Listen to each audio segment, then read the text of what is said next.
This call is recorded. Good morning, students. So, in this session or in this video, we are going to see about one third of the portion of our the syllabus or first modules.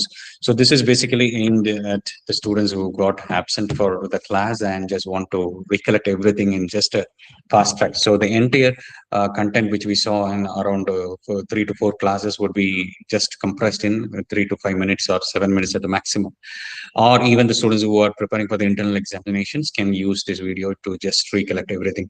We will not go in detail, but we'll see the bottom line concepts or bottom line principles that is necessary for the exam point of view. So coming into our title, so this is the first module. So whatever is highlighted is what we are going to see. So we are going to see about the original biopotentials and different types of biopotentials, electrodes, and how to detect bioelectric even through these electrodes. So coming on to today's session. So biopotential origin. So it's all started with Galvani's experiment on 1971. He made an experiment with a dead frog, means he gave the external electrical potential to a dead frog, and the dead frog jumped. So that is where the knowledge of connections between electrical potential and the human means any living organisms or human cells got into picture. So people started thinking whether if the dead frog is responding to electrical signal, is there any electrical signal inside the body? So that's how people started thinking, and the knowledge about the research about or all these things came into picture. So as we know, human cells has many internal components into it, and there are many more cells in the body, like stem cells, neuron, and sperm cells, and so on. Whatever it is, the cells is the smallest particle that is visible, and if we break down the cell, then they say that atoms is there, and the ions is there, and the atoms and ions, they are not they are more similar, but they are different. So atoms are neutrally charged and ions are either positively or negatively charged. So what's the difference between atom and the ion is, atom you will have equal number of protons and neutrons, sorry, protons and electrons, and that's why this the atom is neutrally charged. Whereas here in case of ions, either there'll be one excess electrons making it negative ions, or one lack of electrons making it a positive ion. So here I've shown about sodium ion, which is positive, and chlorine ion, which is negative. So whatever it is, inside the body, only the ions is being seen, not the atoms. So due to this exchange of ions or the migration of ions, there is a potential which is being seen, which is called, which we call it as biopotential. Normally, electric current, what do we say? We say that it is the movement of electrons. The flow of electrons is what we'll call it as current. Whereas here inside the body, the biopotentials is all about the migration of ions. The ions doesn't flow. The ions move in and outside the cellular walls, and that makes the potential difference. And this potential difference is what we'll call it as voltage or biopotential, as simple as that. So what happens here is how we are going to relate, or what is actually happens. Every movement of the body, either contraction or the expansion, results to an potential associated with that. Oh, is it so? Let's see how what it is. So at rest, whenever we see a cell, inside in a cell, an atom, and we primarily focus, or normally in a cell, in a cellular membrane, inside and the outside the cellular membranes, the ions tend to gather each other. For example, inside the normal at rest, the negatively charged ions will be inside the cellular walls, and the positive charged ions will be outside the cellular walls. And these cells gets connected together by cellular fluids, right? So that's how the muscles are being built up. But basically here, when we see the potential at a cell, the cell is at rest. It is negatively at negative potentials, or the voltage is negative, say for range between minus 60 millivolt to 100 millivolt. And this potential is what we'll call it as resting potential. And the cell at rest is said to be in polarized state. So normally we'll have a range of, why is this range of potential? Because the body will not be at complete rest. The lung is breathing, and the heart is pumping, and the body is moving. Even in the sleep, we used to have dreams, and there is a rapid eye movement and everything. So the body cannot be at a complete rest unless otherwise the person dies. So the range of the resting potential will be always in a band, not a particular voltage. So what happens when the body is at movement? So whenever there is a movement, either due to the external disturbances, or internal movement due to the nervous systems, or whatever it is, right? So the what happens is the ions move. So the negative charge ions inside the cellular walls will tend to come out due to a process called sodium pumping, and the externally present ions will the positive ions will come inside.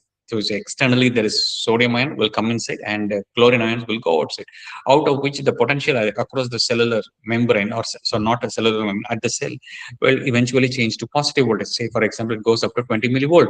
So from minus 90 millivolt, or minus 100 millivolt, or minus 60 millivolt, whenever there's a movement, it goes to positive. And the cell at this potential is what we'll call it as action potential, and the cell is said to be depolarized. Normally it is said to be polarized, and whenever there's a movement, it is said to be in depolarized state. Now, the action happens, and after some time, the body comes to rest. So a process called as sodium pumping happens, where the sodiums are pumped out of the cell, and the cell tends to become polarized, or tends to come to the polarized state. And this process is what we'll call as repolarization. So normally polarized, and then depolarized, and then the cell becomes repolarized. During this repolarization, sudden pumping out of the sodium ions from inside the cellular walls, there can be as a state called as hyperpolarization. Hyperpolarization is the state where the negative potential shooted up more than minus 100. If it shoots up beyond that, then that is a very temporal spike state, which is what we'll call as hyperpolarization. You need to know this terminologies. So either contraction or expansion of the muscle results in migration or movement of ions, not the flow of ions. The ions doesn't flow; they move in and out. The migration of ions that results in a potential difference, and potential difference is what we called as voltage. And wherever there is voltage, there is a current. So that's how we tend to relate. So this is the difference between electric current and biopotential or biocurrent. And in the cellular wall, focusing on to the cellular wall, there are two types of potential, which is called as diffusion potential and nurse potential. So the concept of diffusion potential is similar to what happens in the p-n junction diode. So at p region and n region, at the junction, there is some movement or movement of holes, and the electrons hole recombination happens. Similarly here, the positive ions and the negative ions tend to move, attract each other, and there is a movement or the migration, and this results in a potential which is called as a diffusion potential. So this diffusion potential, this is an potential which is seen only at the cellular wall. And the rules of the movement of ions, there are three rules basically. So one is always the ions will move from higher concentration to lower concentration, and the like charged ions will tend to repel, and the opposite charged ions, that is what positive and negative, will tend to recombine, means will tend to attract each other. And the movement of the ion depends upon permeability, means there are pores in the cellular walls, and these pores or these holes will not allow all the ions. It depends upon, or it is biased to certain type of ions. Say for example, certain pores will allow only the sodium ions, certain pores will allow only the potassium ions or chlorine ions, or something similar to that. So it depends upon permeability. Permeability means biased movement is being allowed inside the cellular wall. So due to this, the diffusion potential happens, and the diffusion potential is opposed by another kind of electrostatic force, which develops opposite to this diffusion potential, which is called as nurse potential. So the nurse potential will tend to set right whatever has happened, whatever mess has happened in the cellular wall over a period of time. So this keeps the cellular walls in equilibrium position. So nurse potential is also called as an equilibrium potential, which keeps the cell in equilibrium state or in a normal state. So this has been detailedly discussed by videos, which is uploaded in our Google Classroom, as well as shared in our WhatsApp group. You can see that, right, about nurse potential and diffusion potential. Now, coming on to the detection of bioelectrical events, basically, if you want to read any bioelectrical events, it all starts with an electrode. That we'll see what the different types of electrodes do. So the electrodes picks up the biopotentials from the body and converts into the normal electric current and gives to the preamplifier. The reason why it is called as preamplifier is it is the first amplifier, means something before something. So before the instrumentation, this preamplifier is there. That is why it is called as preamplifier. If it is after the instrumentation or the main amplifier, it would be called as post amplifier. So the need for preamplifier is just to bring the range of the potential from millivolt or microvolt to some voltage range. So we cannot directly convert a microvolt signal, millivolt signal into several hundreds of voltage potential, though theoretically it is possible. It is not always recommended, or it is not being followed practically. So a preamplifier will tend to convert the signal one step, means from millivolt range or microvolt range to some potential voltage range. And then there is an instrumentation amplifier which will have high CMRR and high noise handling capability to choose only the different signal and to avoid the common signals. And this is what instrumentation amplifier will, which will pick up only the signal that is of interest. And from this, it is being given to the filter. So where the filter will reject all other signals except the signals that is of interest. So here, instrumentation amplifier, as you see, it will amplify only the signal which is of interest, but still all other signals are also no, though not equally amplified, it is present, but it is completely removed in the filter regions and the means equalizer block. And then either if it is an analog equipment, it is directly displayed through a meter or showed through a CRO. If it is a digital equipment, then we are in need of an analog to digital converter, which will convert the analogous quantity or the analogous signal into a digital quantity or a discrete signal, and then it is being given to a microcontroller unit or a microcomputer unit or a microprocessor unit, whatever it is, to store, drive, and process the data. So the detection of bioelectric events or picking up or reading of the bioelectric potentials, it all starts with electrodes. Coming on to electrodes, an electrode is basically a metal part that is and that directly touches the tissue or the skin. So we're picking up the bioelectric potentials. So nothing more than, there's no rocket science involved in it. And how does it convert? The conversion process is automatic. There is no rocket science technology involved to convert the means ionic movement into the electron movement. No, it is simply like, an aerial picks up the signals in the air, radio frequencies in the air, and puts it to the circuit. In a similar way, if an electrode is placed on the surface of the skin or in the inside the body, it picks up this potential variation that is due to migration of ions, and this potential or this voltage is picked up and then given to the following circuitries. There are different types of electrodes. Basically, there are categories into three categories. One is microelectrodes, needle electrodes, and surface electrodes.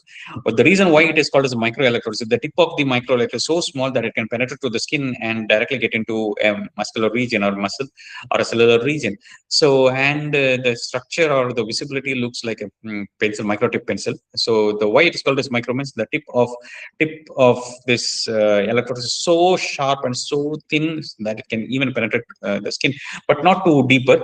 But to a certain extent, just next to the skin. So if you want to pick up a signal directly from a localized position, localized part means a specific position, then we'll use microelectrodes.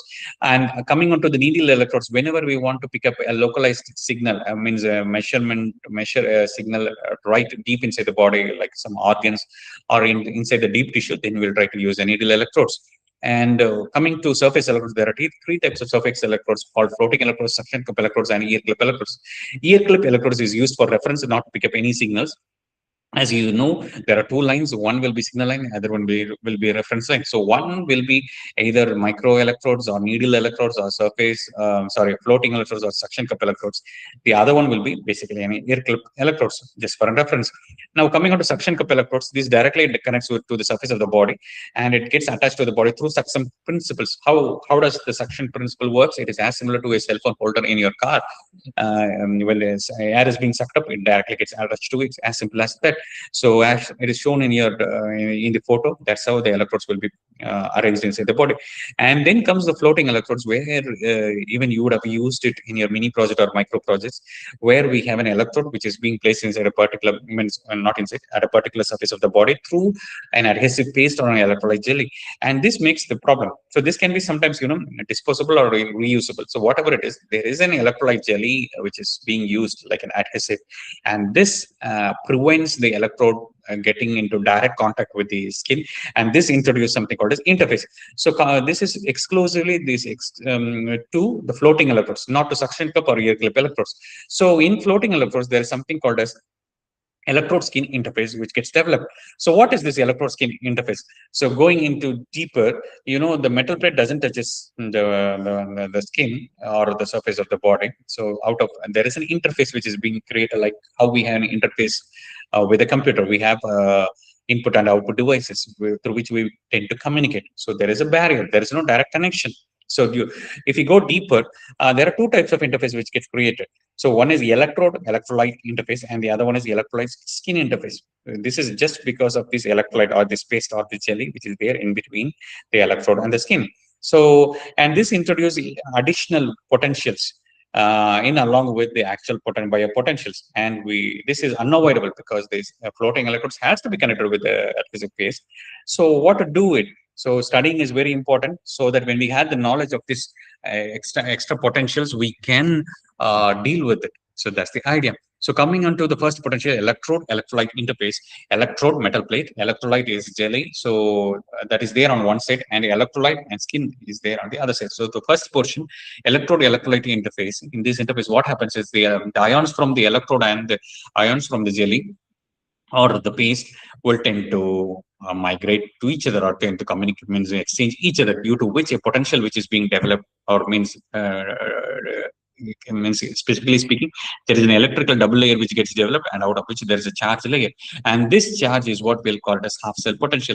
And not just the potential which is being introduced, there are other frequency components and the resistive components too. Once due to the metal plate that is being used, according to the type of metal, there is a resistance. Every conductor has a resistance, so due to which there's a resistance in means included. And this paste, due to this electrolyte paste, there is an uh, frequency resonance circuit, which is means shown here as an RC. This circuit, what is being shown, is an electrical equivalent circuit, which indicates only the behavior. There is no resistor, capacitor, or a battery actually present, but there is a potential, there is a resistance, and that has been modeled and shown you like a circuit components. And this half cell potential is unavoidable, because the paste has to be used, and this is additive. We don't need it, but it adds up to the actual potential that is measured from the electrode. So what to do, how to avoid? So there are some factors which has to be taken into account. So this half cell potential depends upon the type of metal that is used for the electrode, and the nature and composition of the electrode. What chemical do we use in electrode? It depends upon that also, and also the room temperature. If we carefully choose, carefully design, or carefully make a compromise, means make a choosing, then we can come or to a conclusion that the half cell potential can be reduced. And here is a tabulation. For example, if it is an aluminum, it is going to be in negative half cell potential. If it is going to be a gold, it is or a platinum, it is going to introduce a positive half cell potential. So accordingly, what type of electrode we use, we can get to know what kind of additive or an subtractive potential is going to be induced, which is going to add or subtract with the actual biopotential.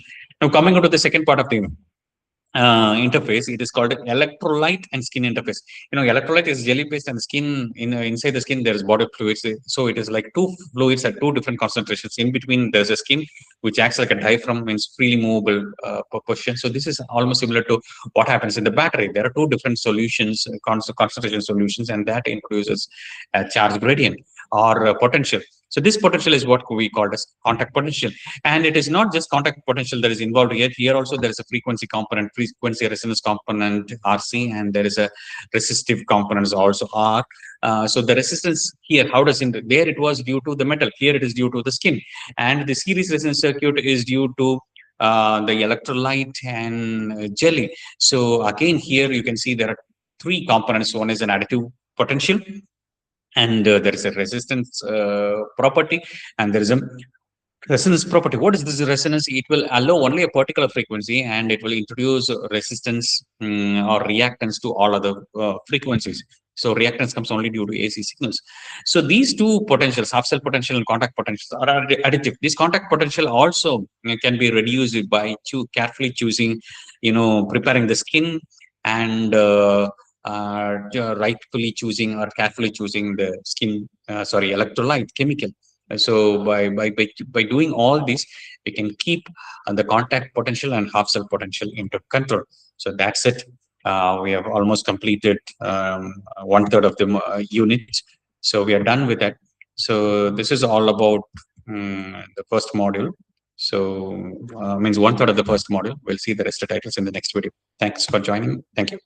God bless you.